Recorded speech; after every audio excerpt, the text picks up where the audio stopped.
You're watching Experience Comic Culture and Sales, streaming live daily to Facebook, YouTube, Twitch, and Twitter. I think James Gunn is just messing with me. Because if you'll notice that at the end of the show yesterday, right after the show ended, word came out that they had cast Guy Gardner, Hawkgirl, and Mr. Terrific in Superman Legacy, which in itself is a really odd. It's like, how many heroes are we going to have in this new Superman movie? But, you know, the words came out that Isabella Merced is playing Hawkgirl. I don't know how to pronounce his name properly, but I think it's like Edie Gathegi is Mr. Terrific. He played Darwin in X-Men First Class. But they're getting Nathan Fillion to play Guy Gardner. And that, I think, is awesome. And you knew he was going to show up somewhere because Nathan Fillion shows up in almost all of the James Gunn movies. But so that was the big news. And I thought, okay, we'll talk a little bit about that, why Guy Gardner is kind of a unique character. I may end up doing an entire show on Guy Gardner. But I'm getting ready for the show. I'm putting together the news. And there's another character announcement. Another hero is being added to Superman Legacy. It's Metamorpho. By the way, if you went through the entire list of DC characters and just went, which ones feel like a James Gunn type character, Meta-frickin-Morpho would have been on top of that list of a character that feels like somebody James Gunn would just love. So the fact that they're adding Metamorpho to Superman Legacy is only surprising in that how many freaking heroes are we going to have? Not in that this is the character he chose. What's interesting is who they've cast. The actor Anthony Kerrigan, which you guys, if you're up on the current Barry series, he plays NoHo Hank on Barry. But Kerrigan has been in the DCU previously. He was the first villain, or one of the first villains on The Flash. He played the Mist. And he also played Victor Zsasz on Gotham, which was just such a fun character.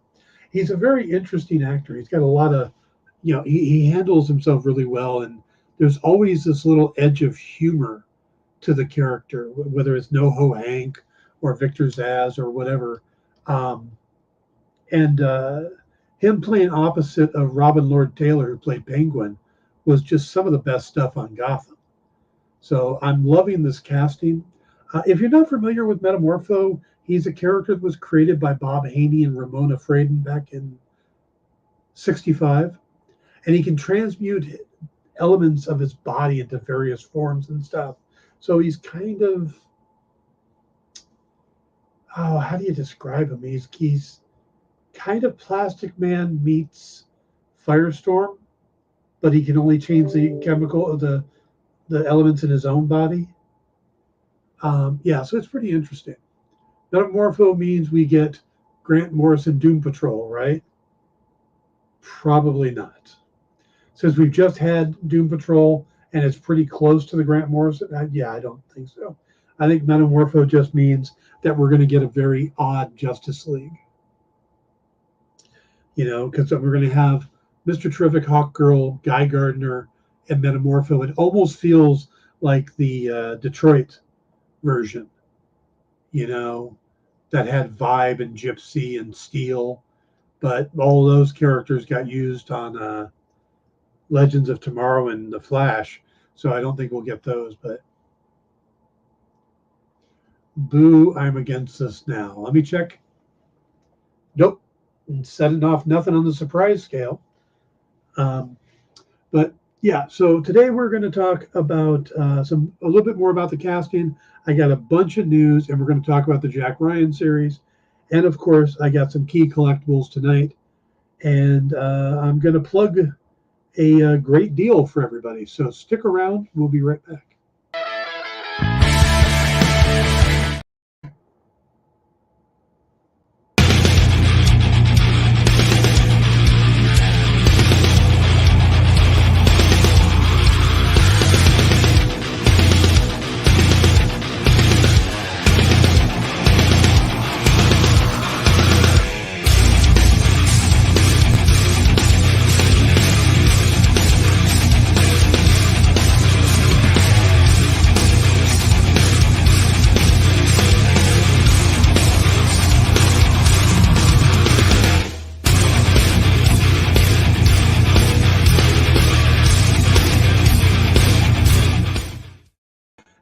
welcome to the Dan Wickline Show here on The Experience.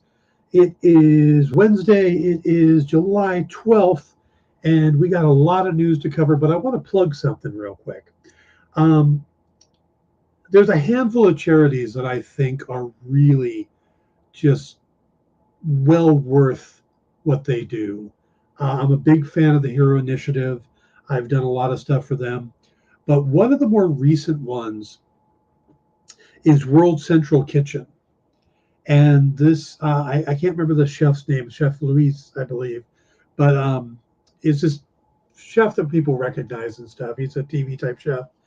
And he goes to these places, whether it's a disaster area or he picked up with a bunch of chefs and stuff and traveled to the Ukraine as soon as the war started to start feeding people. And this guy is just phenomenal. The whole World Central Kitchen is such a great charity. And I bring this up because there is a Humble Bundle going on right now. And it's The Boys versus Project Superpowers. Now, The Boys is just, I mean, we've watched the TV show. It's great, but I love the actual comics. Derek Robertson, Garth Ennis, Russ Braun. I mean, it's some really great stuff. Now, they're doing, and then Project Superpowers are all those public domain characters that they brought back with Jim Kruger and Alex Ross. So this Humble Bundle gives you like 4,000 pages of comics at about 98% of cover price. And you can get like all of the boys, including the more recent Dear Becky series, which really dives deep into Billy Butcher. But you can also get a bunch of the superpowers stuff that includes the Death-Defying Devil, the Owl, Black Terror.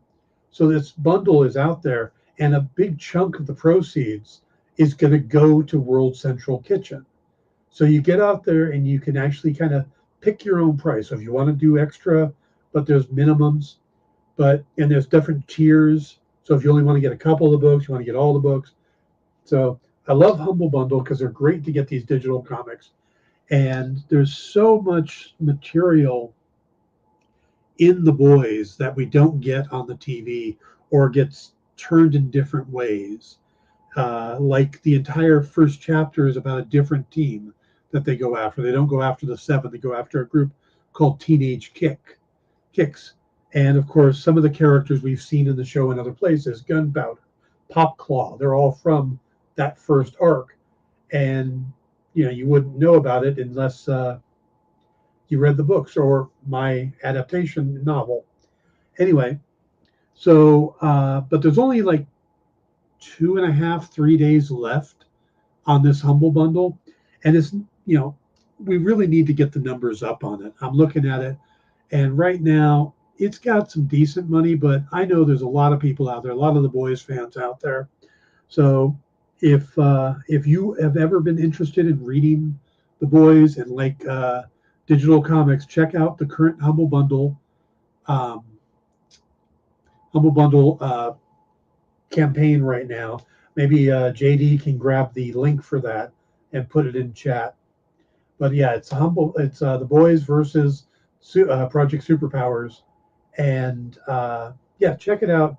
And like I said, part of the proceeds goes to a great charity. So, all right, let's go ahead and jump into the news. We're going to talk more about the casting of Nathan Fillion and Anthony Carrigan and stuff like that in a minute, but we've got some other stuff to cover first. It seems that Anson Mount, the gentleman who plays Black Bolt, and of course Commander Pike, and he was in Hell on Wheels, great actor. And I follow him on social media. He's a really fun guy. He was speaking with Radio Times, and they asked him about if we're ever going to see Black Bolt again in the MCU. And, you know, is there a return in the works? And he answered, he says, if the answer was yes, I wouldn't be able to tell you. But the answer is no, so I can't. I've had some informal conversations with the powers at Marvel, and it's a conversation, but they've got their current phase that they need to do. So but Mount made it clear that he would absolutely come back. He says, I would love to jump back into the cowl and do it again. I love Black Bolt as a character. So it's interesting that they're at least having conversations with him. That means the door is open. So, but I have noticed that they're not having any conversations with any of the other internals or in humans. No Serinda Swan. We're just going to talk to Black Bolt. So the guy who can't talk back. Secret Invasion, episode 4, played last night. There's some huge things that come out of it. I would love to talk about it, but I think it's too early to do conversation about it.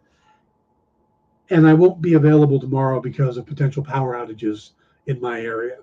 So, JD put the link in chat for the Humble Bundle, so please check that out. So I won't be able to talk about Secret Invasion tomorrow. We will talk about it on Monday, and there's some really interesting stuff that coming out of it.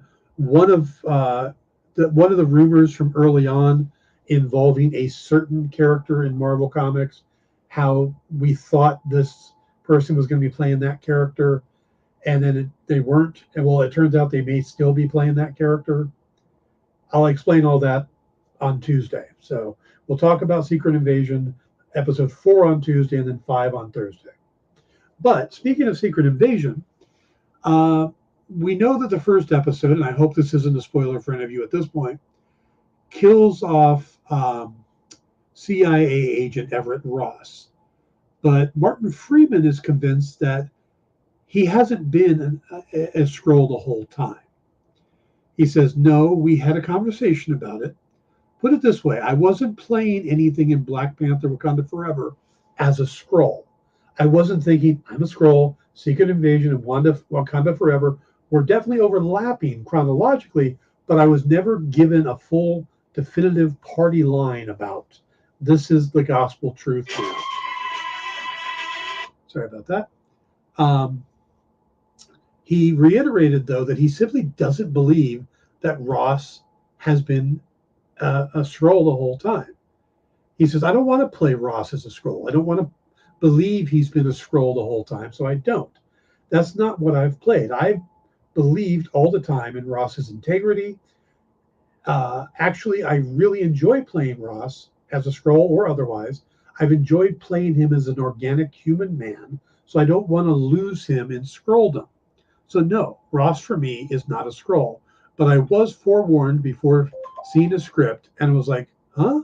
What the F? Because then you have to retrofit everything you've done and everything the audience thinks. And someone said when Duke Ellington died, if I don't want to believe it, I just won't believe it. It's not true if I don't believe it. So I'm just going to go with my own thing. I've played him as a human, and that's what I believe. So I think what to take out of that is he doesn't know. All right. Moving on to some Star Wars. They were talking to, the cyber nerds were talking to Jon Favreau and asked one of those classic nerd questions, who would win between Prime Luke and Prime Anakin? And Favreau says, I think it has to be Anakin, right? I mean, it has to be. I mean, a Prime Anakin, there's so many different phases of it, but we never really got to see. We saw a little bit of Prime Luke with what we did. We alluded to it, but who knows that he's been off to. But Anakin faced so many more challenges. He was in his prime in a more dynamic period in Star Wars history. So that's Favreau's take. Filoni has talked about this before, and he says we had a whole discussion about it. It would be very easy to just make Luke so over the top skilled, but I was like, what's interesting is he's had training, but I don't know who's been teaching him sword fighting training lately. So he had to have a style that was better than what we saw in Return of the Jedi, but fundamentally still the same tree of sword fighting technique. And his technique and Ahsoka's technique should be very different. And technically, she's had vastly more training than he has. She's actually his senior, which is difficult for people to remember because when the characters were created. So if you're wondering, they think Anakin's better than Luke. If you have not seen The Flash, but are looking forward to seeing it, but don't want to go to the theater, Amazon confirmed that the DC Studios The Flash will be available for online purchase Tuesday, July 18th. Yeah, it's already going to be on Tuesday. It's going to be available for digital purchase at 12 a.m. Eastern Time, exactly 1 month after the movie debuted in theaters. Now, this comes after the film had probably one of the worst theatrical runs, for a debut movie. This now brings up the question: when, of course, will it be streaming like on Max? And the fact that they're moving all this stuff up, there's a good chance we're going to see this by the end of summer, maybe September at the latest. So I think they're trying to push to try to get as much money out of it as they can, because they really didn't make much at the box office. And there was an interesting thing online yesterday. There was the release of the Blue Beetle trailer, and it was starting to get a little buzz online. And then all of a sudden, the news about the Superman Legacy casting of Nathan Fillion and stuff came out, and it pretty much killed all the talk about Blue Beetle, because now it was all about Guy Gardner and Hawkgirl and stuff. And I saw some backlash towards Gunn about there being, the timing, that they basically stepped on the Blue Beetles moment with this news. Now, I don't know how true that is, because the news about Nathan Fillion's casting and stuff comes out of a Vanity Fair article from an interview with Peter Safran. Now, I don't know if the magazine itself was released or if the news just came out saying it was good, but when you start trying to coordinate these things, sometimes different movies don't talk to each other. You've got one movie over here figuring out when it's going to release a trailer, and you got this movie over here doing interviews and stuff. And then if that, you're not sure when that's going to come out. So there's a lot of stuff to coordinate. And up until recently, I don't think DC Studios had anybody to do the communications, to do the coordination of publicity. And we know this because another thing that was announced today is that Candace McDonough has just been promoted to the newly created Executive Vice President of Publicity and Communications.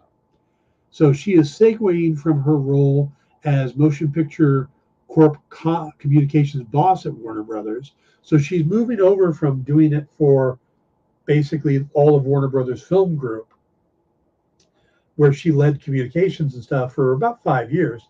She's now moving over and doing it for DC Studios, where she'll report to James Gunn and Peter Safran directly. Now, that means they have somebody in place to better coordinate things. So it could just be this is something that slipped through the cracks. This wasn't them actively trying to step on Blue Beetle. So, but people are very quick to attack Gunn lately. And I know that one of the people that I saw, the first person I saw complaining about it, is someone who is a big Zack Snyder fan. So I think they are predisposed to being negative towards James Gunn. So, all right, guys, that is the news. We're going to take our first break. When we come back, we'll talk a little bit about the Superman Legacy casting. We're going to talk some about the current Jack Ryan series, and we'll go from there. So stick around. We'll be right back. Why was Princess Zelda sad after watching a bunch of YouTube videos? She couldn't find the link in the description. We'll stop if you subscribe to our YouTube channel. It's super easy. Click subscribe and click the bell when you do. And thanks for supporting the EXP. Comic Collectibles is a pretty straightforward show. You got Rex here, he sells the comics, and you got Rockin' Robbie, he knows about the comics. And finally, John, well, no one really knows what John does. I mean, don't get me wrong, he's a great guy, but he just keeps showing up. Come to think of it, I don't even really know how he gets in here. Anyway, awesome comics, rare books, rarer signatures, slabbed books, and amazing cover sketches by Ken Hazer and others. Simple formula, you want the comics, you buy the comics. To sum up, Rex sells the comics, Robbie knows the comics, and John, who might possibly be a ghost. I mean, seriously, has anyone ever seen him show up or leave? Comic Collectibles with Rex and John, Mondays from 6 to 8 Eastern on The Experience. Comic Culture and Sales. Imagine being at a convention and going to an interview panel that's just for you. No bustling crowds, no hours-long lines, just you, the moderator, and your favorite comic book creators. Well, this is pretty much that. Miss Jen sits down every week with 2 comic book creators for a live stream interview about their latest work, and you can ask them whatever you want. It's Talking Shop, Mondays at 5 Eastern on The Experience, Comic Culture and Sales.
Hey everybody, welcome back to the Dan Wickline Show. We got a great lineup today. Right after this, well, not right after this actually. There'll be a small break, but then we've got Comic Collectibles with Rex and John. They've got a lot of really good back issues today. We also are going to have Talk and Treat Trivia with John Westhoff, who does the book Drumsticks of Doom. So he'll be on that show. And then we'll have 360 Comics and, of course, Kicking with Henri. So we've got a great lineup. You'll want to stick around for all of that. A bit of new news popped up while on the break. It seems that Bob Iger and the current head of Disney, the former head of Disney, if you're not familiar with Iger and what he's done, is he was running Disney for a very long time. He's the guy that spearheaded buying Lucasfilms, buying Marvel Studios, I think buying Pixar too. And he really put the company in a good place. And then he retired and they brought in Bob Chapek, and Chapek just ran things into the ground, just was not doing well. So they ended up firing him and bringing Iger back with the idea that Iger was going to come back for about 2 years. He was supposed to be exiting in 2024 and finding a new replacement. Well, I don't know if they're just really happy with what he's doing or if they really don't like the replacements that he's been finding, because they've extended him out for another 2 years. So he's going to be under contract with Disney until 2026. So a little more time with Bob Iger. All right. Let's jump into breaking down a little bit of the casting for Superman Legacy. We're going to start with Anthony Corrigan has actually put out a comment about joining the show. And like I said earlier, he's been in other DC projects, both times as villains. So they asked him about it, and it says, I'm gobsmacked. I think it's just such an exciting new chapter and such an exciting new chapter for DC. I think this movie has the potential to just really knock everyone's socks off. And with James Gunn at the helm, I think it's just going to be so much fun. I'm thrilled to be part of it. I'm honored to be playing this part, and I'm playing a hero. So on top of everything, that's pretty rad. So you can see he's excited about it. And, I'd be excited too if I got to play a character in a DC movie. So I can't, knock him for that. But is this, him just talking, or is this him really believing it? He probably saw the script. So it's promising. But,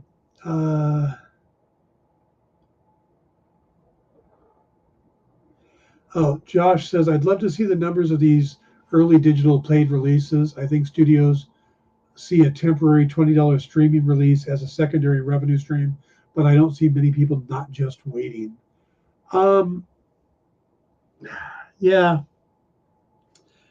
I don't know either. I'd love to see those numbers too, of how much VOD is actually making. The fact that they fight over these movies means that there is some level, and a lot of people don't want to wait so long that the entire movie's ruined.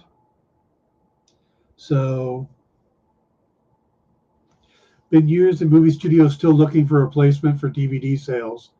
I still buy Blu-rays, so I still like the physical media. All right, so why does all this happen? What is going on with Superman Legacy?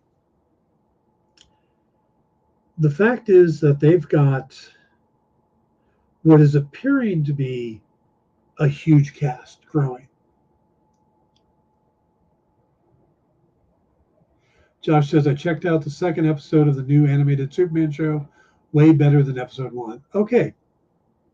Good to know. I will watch that, Josh. Thank you. I think nobody was surprised that Nathan Fillion is going to be in the movie. The fact he's playing Guy Gardner, I like it. I think a lot of people like it.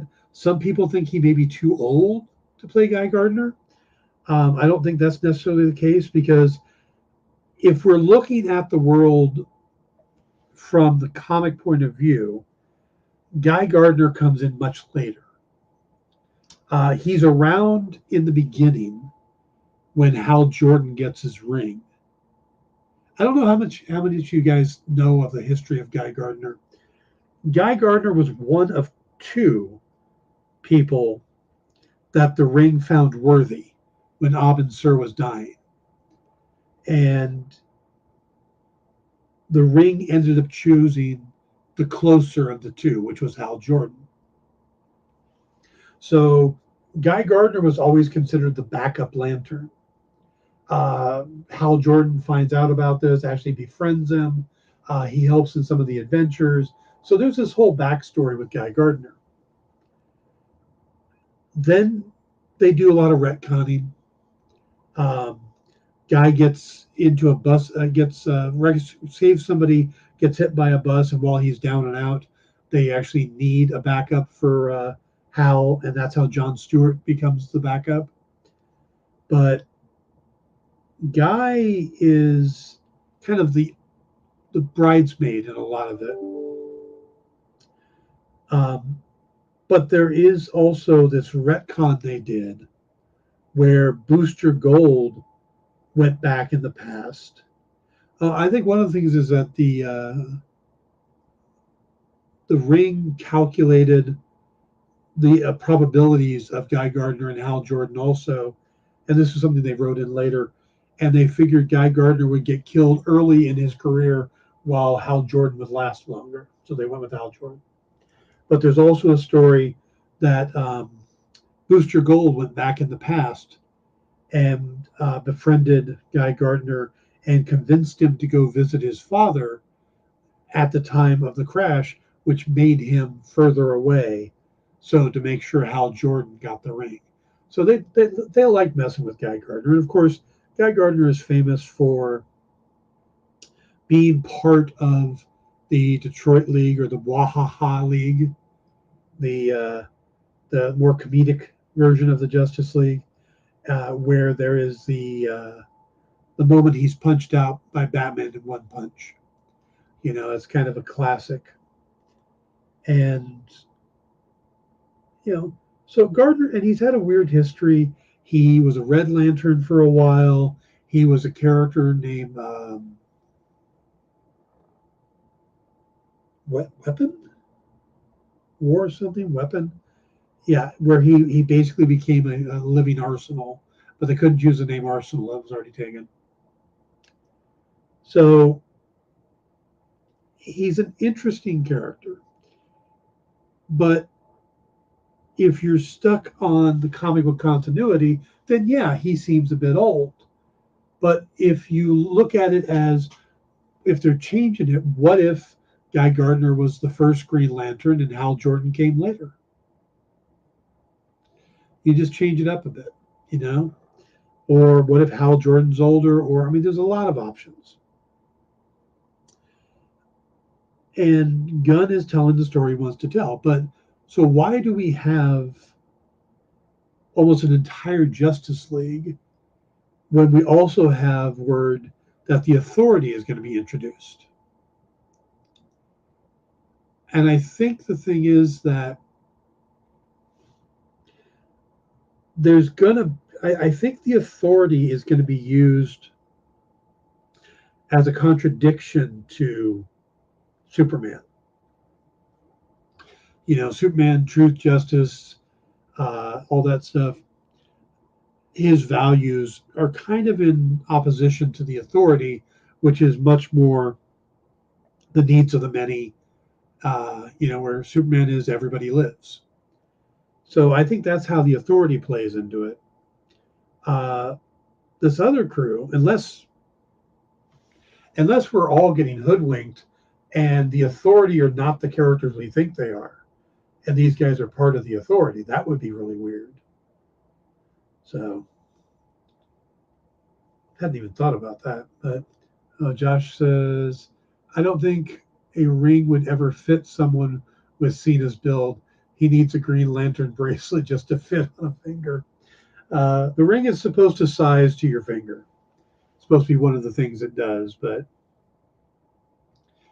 JD thinks he's too skinny. People have wanted Nathan Fillion to play Hal Jordan for years. He voiced him in one of the animated movies. So I think this way is a little bit of wish fulfillment. But of course, there is just this group out there now that no matter what James Gunn does, they're going to be negative about it. You know, and they're probably going to get him on for nepotism or how he always casts his friends. Well, Nathan Fillion is a good actor. He's well known in the pop culture scene. It makes a lot of sense to put him in the movie. And it doesn't waste Hal Jordan or Kyle Rayner. You know, it's a lesser liked Green Lantern, but it's still a popular Green Lantern, you know. So I don't think it's a bad idea, but I am starting to get a little concerned at just how many heroes we're going to have in the movie. Are we going to have time to actually give Superman a chance to breathe and really, I mean, it's supposed to focus on Superman and his early days at the Daily Planet. But, you know, but we also know that it's going to be a world that he isn't the first superhero. So there's going to be a universe that superheroes are already established, and that's how certain characters are going to continue over, like the new Blue Beetle is supposed to be part of the new DC universe. Now, the story itself may not be, but the actual character is. So And this would make a lot more sense if The Flash was the last movie out. That the stuff that Barry did changed everything. But they still got the Blue Beetle and they've still got Aquaman coming out. So I'm looking forward to seeing what happens after Aquaman, when Gunn can probably be a little more forthcoming on their plans, and don't have to prop up movies from another regime. The movie will be told as a flashback.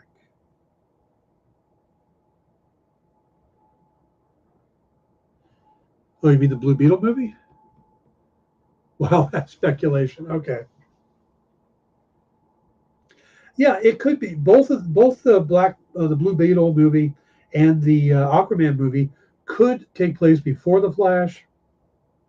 If they want to set it that way, they could be done as flashbacks.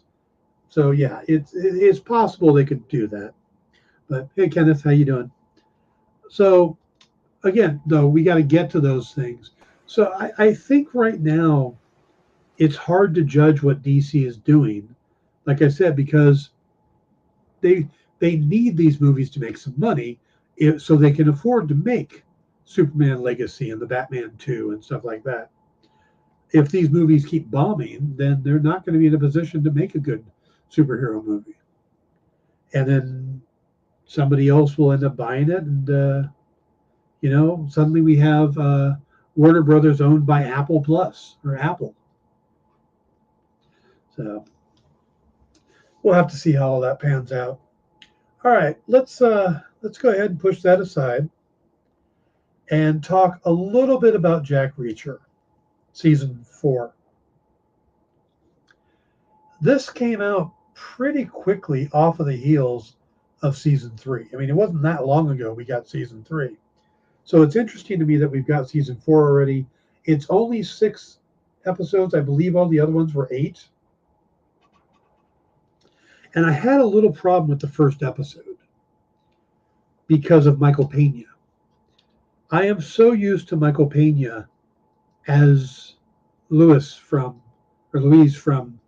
Ant-Man that taking him seriously as a CIA operative was a bit of a stretch, especially when he comes across in the first episode as he's going to be the bad guy. Now, he doesn't end up being the bad guy, and that's the closest thing I'm going to get to a spoiler in this conversation. So by the second episode, he kind of comes around, and I like him better. I didn't realize that they weren't dropping these all at once. We didn't get all 6 episodes at once. We got 2, and then 2. And we got 2 coming up this Friday. So I didn't see the first week, so I caught them thinking I was going to get all 6, and I got 4 of them. And it's very strange, in a sense, watching this series, because they really have done this complete character arc for Ryan. The character John Krasinski was playing in season 1 is a desk jockey, is a numbers guy. He's nothing about going out in the field. He's just, he's a pencil pusher. What we get in season 4 is a much more seasoned veteran who has been through some shit. He's seen the bad stuff, and he's better trained. Now, I don't know if he's supposed to have gone through training and stuff in between, how he handles. I know he's got a military background, but he doesn't come across in that first season like somebody that you'd want to go to war with. By season 4, you'd have no problem with it. The guy is just as competent as everybody else. And that's a little strange for me, because it's a huge arc. It's a huge story growth that kind of comes out of nowhere. You see, from 1 to 2, you get that feeling that he's starting to learn what's going on. He's starting to get it. And then in number 3, again, it kind of feels like he's reacting to things happening, but he's still, kind of green. He still needs to bring in somebody to help him. That's, good at infiltration and good at these kind of things. By season 4, you almost feel like you don't need those other characters. And I don't know if that'll change over the last 2 episodes that still haven't come out yet. But it is weird to see him make that big a jump. And then the other thing is, story-wise, they seem very big in the beginning, like major conflict level stories, that he's stopping something bad, especially the third one. The third one is really big. This one seems a lot smaller, a lot more, I don't want to say personal, because even in the previous ones, there always feels like Jack has a personal connection. This one, it doesn't feel like it. It just kind of, I'm enjoying the season, but it doesn't seem to fit right. It feels like they're like, well, we need to do one more, so let's just do it. It doesn't feel like it has the same level of care and craft to it that the previous seasons had. So that's my thought on that. I think it would have been better if maybe they had slowed down a little bit, spent more time putting this season together, work up a story that's on par with the previous seasons. And I'm not against them changing, threat level and stuff like that. But it doesn't really feel like Jack is as important to this season, as he was previously. The previous seasons felt like Jack Ryan stories. This feels more like an ensemble, that Jack happens to be one of it. Now, I have seen people talking about how, yes, this is the final one for John Krasinski as Ryan, but there's a chance that they kind of leave the door open, from what I understand, for him to come back and cameo or have a small part in, if they end up doing a Rainbow Six movie. So maybe that's part of what they're building up. Maybe this is like a prequel to kicking off the Rainbow Six series. Maybe Michael Peña's character is part of that. That I don't know. I'm not that familiar with Rainbow Six. I'm a big fan of Jack Ryan. Don't know much about Rainbow Six, but it's all Tom Clancy. So it's possible that this is setting up whatever Amazon's going to do next.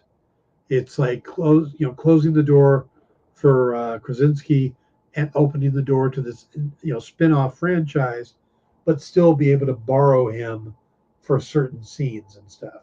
And if that's the case, all right. But again, I kind of wish they would have gone bigger. You do 4 seasons, you kind of want things to escalate. And this doesn't feel like it's escalating. This feels like it's definitely tapped down a bit.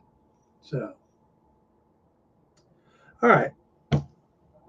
Now I'll do more about the show once I see the finale and kind of get an idea of the entire thing together.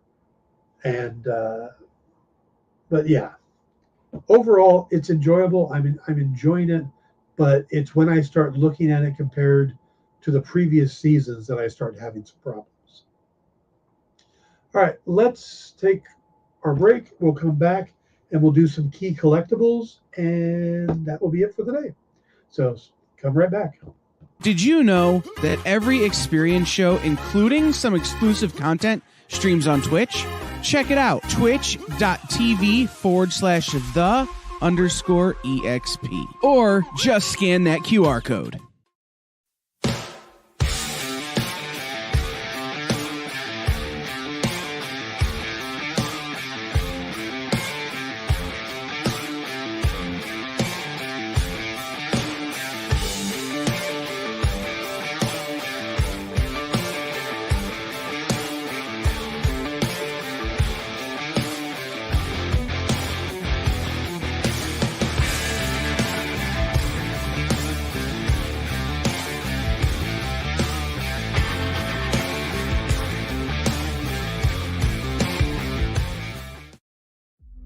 What if Hans Gruber from Die Hard had to battle the Joker from Batman the Animated Series in a dance battle? Or who would win in a race between Baby from Baby Driver and Snidely Whiplash? If Austin Powers and Shrek found themselves in a hot dog eating contest, who would emerge victorious? These are the questions we talk about on Nerd Killer Warfare. Debate the most absurd questions you've ever heard in popular culture. Register now by scanning the QR code or visiting bit.ly/EXP casting.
Hey everybody, welcome back to the Dan Wickline Show. Please hit the like and subscribe buttons and all those things. Thank you, Ed. You have a great weekend as well. And I will definitely be doing the Sunday night show where we'll be talking about Secret Invasion and all of the DC casting with Jim. So, all right, let's jump into our key collectibles. And to no surprise, it's The Boys, since we were talking about The Boys and the Humble Bundle. So while I'm doing this, if JD will throw up the Humble Bundle link again, and we'll start going through these issues.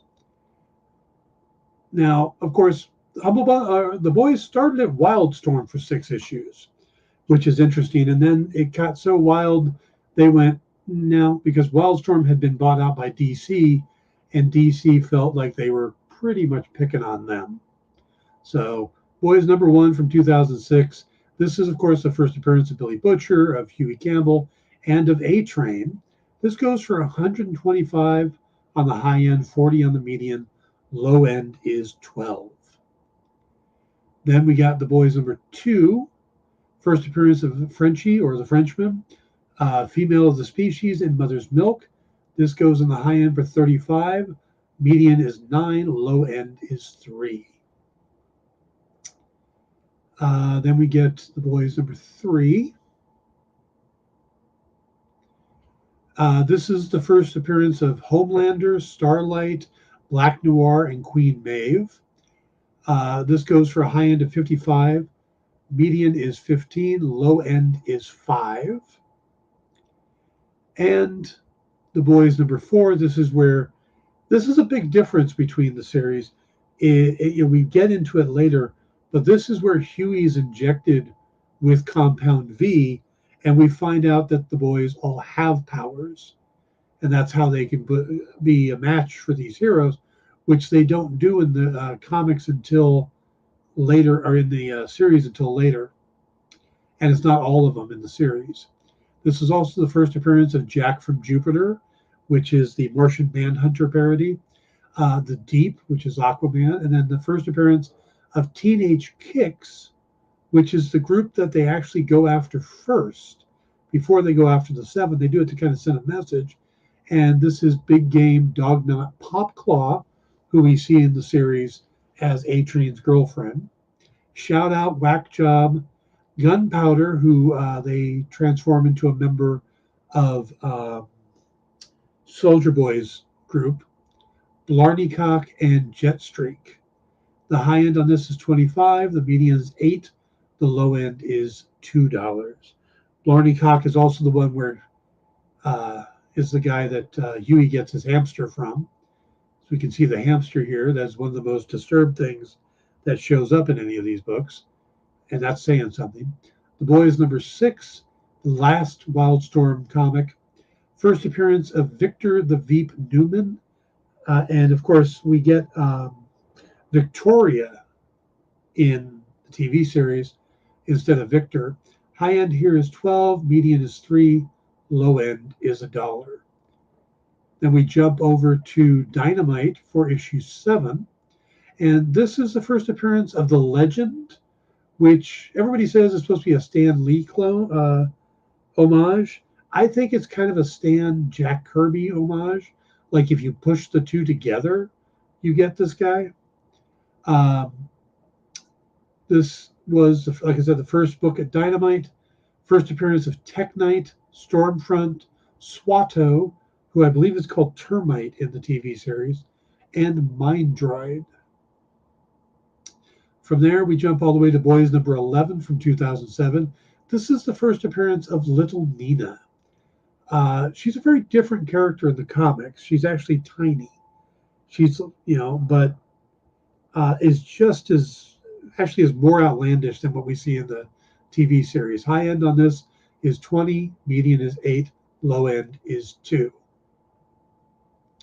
The Boys number 19. I can't wait for the next season of The Boys. I'm looking forward to it as well. I'm really curious where they're going to go next. The Boys 19 from 2008. This is the first appearance of Lamplighter, who we've met in the TV series, but in the comics it took a while to get to him. He is the character that was killed by and opened up a place in the Seven for Starlight. But in the Boys universe, being killed doesn't necessarily mean you're dead. High end on this is 15, median is 5, low end is $1. Then we jump to number 24. This is the first appearance of a team called Gee Whiz. And this is Airburst, Buzzcut, Dimebag, Discharge, Dude with No Name, Jet Lag, and Pinwheel. And I'll be honest, I don't remember if Gee Whiz are supposed to be a parody of the X-Men or if that's the G-Men. And it gets confusing after a while because they did so many different parodies. But high end on this is 20, median is 8, low end is 2. And then finally we jump all the way to The Boys number 52 from 2011. This is the first appearance of the original Soldier Boy from World War II. We get Soldier Boy and Crimson Countess and stuff from in the series, but in the comics there's 2 Soldier Boys. There is one who is, I believe, dating Annie in one of the groups, but he's also like the sidekick of Homelander. And there's a lot of weird stuff that goes between the two of them. And then we find out that there was a previous Soldier Boy who from World War II that is much more like the Soldier Boy from the TV series. So got its own differences too. This goes for 20 on the high end, 8 on the median, $2 on the low end. But keep in mind that if you want to get more of the Boys comics, there is that Humble Bundle going on now that you get it for basically 98 cents, 98% of the cover price. And you get all of the Boys, including the more recent Dear Becky series. And you get a bunch of Project Superpower books. So check that out. The link is there in the comments. And part of the proceeds goes to World Hunger Kitchen, which again is a great charity. Chef Jose Andrade, I think that's the name of the guy who created World Central Kitchen. So please check that out.